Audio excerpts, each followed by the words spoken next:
Question में कह रहा है कि in ceiling fan each blade rotates in circle of radius 0.5 metre. ठीक ना, एक सीलिंग फैन में उसके जो ईच ब्लेड है वो जो रोटेट कर रही है एक सर्कल में जिसकी रेडियस है 0.5 मीटर।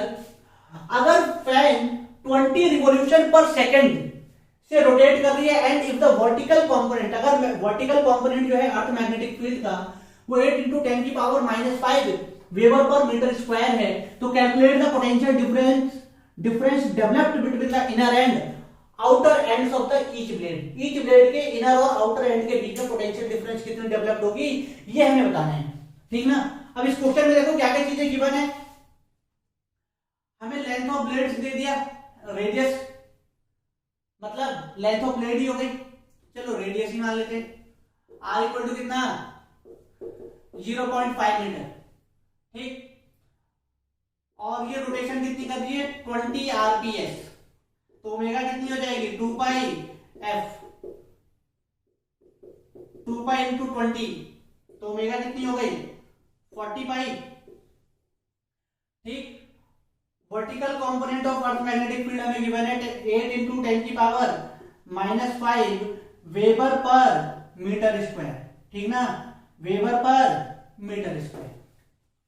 ठीक, अब देखो सीलिंग फैन का क्वेश्चन है तो इसमें हमें वर्टिकल कंपोनेंट की जरूरत है, नहीं तो क्वेश्चन में क्या होता है कि वो हॉरिजॉन्टल कंपोनेंट दे देता और एंगल ऑफ डिप दे देता, या कभी कभी वर्टिकल कंपोनेंट और एंगल ऑफ डिप भी गिवन होती है।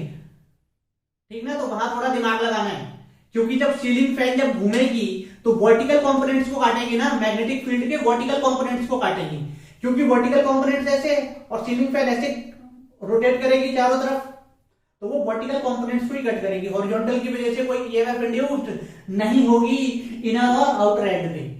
क्लियर ना, तो ये ध्यान देना है आपको। ठीक, अब देखो, अब ईएमएफ निकालने के लिए हमें क्या करना है, फॉर्मूला क्या लगाएंगे, equal to half b omega r square.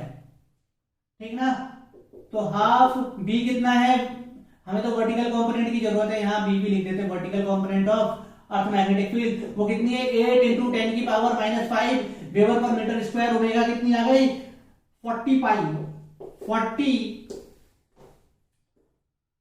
40 pi into are कितनी है 0.5 का स्क्वायर, तो ये इससे कैंसिल होकर कितनी हो जाएगी 4, तो 4 × 10⁻⁵ इंटू 40 पाई इंटू 0.25, 0.25 इंटू 40 कितनी हो जाएगी 10, तो ये हो जाएगी हमारी 4 पाई इंटू 10⁻⁵ इंटू 10, 40 इंटू 0.25, 10 एक जीरो काट दो, तो यहां से ये 12, 4 इंटू पाई कितना हो जाएगा 12.56 इंटू 10⁻⁴,